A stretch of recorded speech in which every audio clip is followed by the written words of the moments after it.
XOXkit, and we're going through the 0701 crochet mat and clay spoon projects.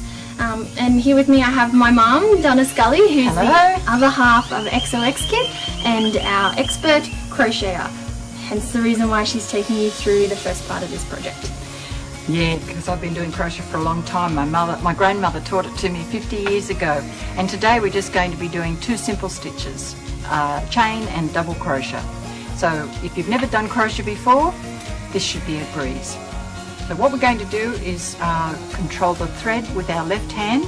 So we're just going to hold the thread between thumb and forefinger, take the rest of it over the top of the hand and down under the little finger, and the little finger and the ring finger will squeeze together and control the tension on that thread. The right hand will just hold the crochet hook. Now you'll notice that the left hand can move around and help the crochet hook do its job. So the first thing we're going to do is just make a loop to start our stitches with.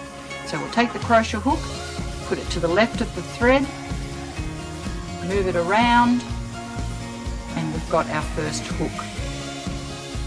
Don't have the loop too tight, otherwise you won't be able to work with it. I'm going to hold the bottom of that loop between the thumb and the forefinger and bring the hand up, and we're going to make a loop with the crochet hook again.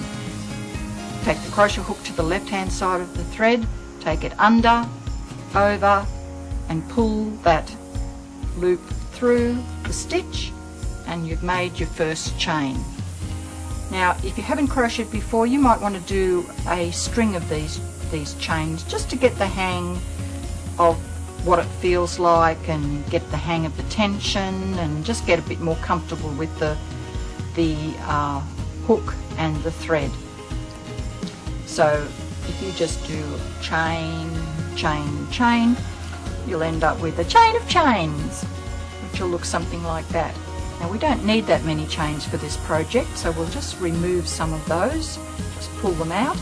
What we do need is 2 chains, which is just like that. So I'll put the thread back on my hand in the appropriate position, and we're going to now start and do a double crochet, which is the next stitch we're going to learn. So to start that, we'll put the crochet hook back into the first loop that we made when we started. Push it in to make the loop a bit bigger, so you end up with 2 stitches on your hook. We're going to make a loop with the hook and pull it through the first stitch on the hook. We'll make another loop with the hook and pull it through both of those stitches, and we end up with 1 stitch on our hook, on our crochet hook, and we've completed our first double crochet. So we go into another double crochet into that same hole, first loop, pull it through once, pull it through twice, and now you've done 2 double crochets. So what you do now is 7 double crochets around in a circle until you get back to the start. Now, just to make it a bit easier, I just wanted to show you what to do when you have done your 7 crochets, double crochets. You get back to the start, and you're going to then do a double crochet into the first double crochet that you made, and this time just do it into the back loop of that double crochet. Just do a double crochet in there,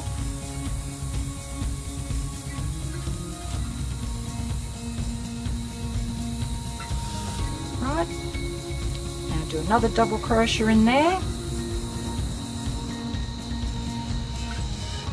So you've done 2 double crochets into the back of that double crochet stitch. Now you'll notice that as I was doing that, I was moving around a fair bit because I was actually showing the thread who's the boss and trying to maneuver it through. So if it doesn't slide through smoothly, just wiggle around a little bit and make sure your tension's not too tight. So now we're going to continue to do double crochets around and around and around in a circle. Now the number of double crochets you do into each stitch will determine how flat your mat lies. So the instructions will tell you how many to do into each stitch. So if you just follow your instructions, you should be fine. The instructions will also tell you that when you get to a certain diameter, you'll switch to your black thread. When you switch to your black thread, you'll find that you'll have a loose end of a jute thread and a loose end of a black thread. As you're crocheting around, just try to bury those loose threads into the stitches as you do them. And good luck! Nice. If you found that project quite enjoyable and quite easy, we've loaded some links to other more complicated crochet projects up onto our website. So if you want more of a challenge, jump on there. Otherwise, don't forget to photograph your creations. We love seeing what you're doing. So the second part of this project is the clay spoons. So we've provided you with 100 grams of clay. 25 grams will make a reasonably sized spoon. So you can make probably about 4 spoons, 5 if you're lucky, out of that lump of clay. So what you want to do, you probably noticed me working this clay in the background while Mum was going through the crochet project. You want to take a quarter of that clump of clay and just knead it as much as you can. I don't suggest adding water to it. If it is a little bit dry, you can probably add a drop. If you add anything more, it's going to be too hard to work with. So you want to work it into a log, however long you want your spoon to be. I'm going to do a short stumpy one. You're going to use the spoon that we provided, and this is going to be the end of your spoon. We're just shaping it around this one. Yeah. Really push hard. There we go. You might need to do a little bit of, oh, I'm getting jute all in it. There we go. Shape it a little bit yourself into your spoon shape. I need a little bit more muscle, don't I? Nice. Okay. And you might need to work it a little bit more with your hands. We've given you some tools to use as well if you want to add some patterns in there.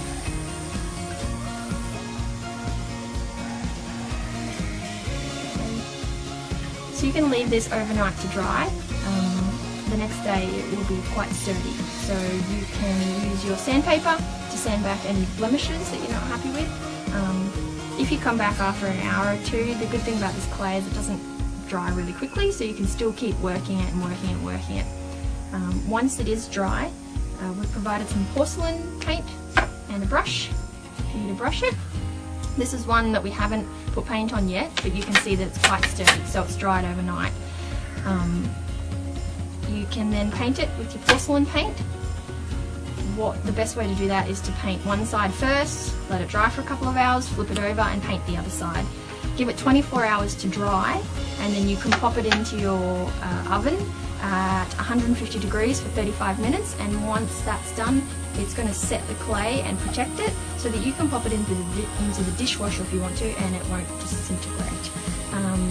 As you can see, this one here has been painted and it's a little bit glossier. The other side hasn't been painted yet. So that's it for that project. Again, don't forget to take photos of what you've done and tag XOXkit in them. And until next month, happy creating. Yep. Bye. Bye.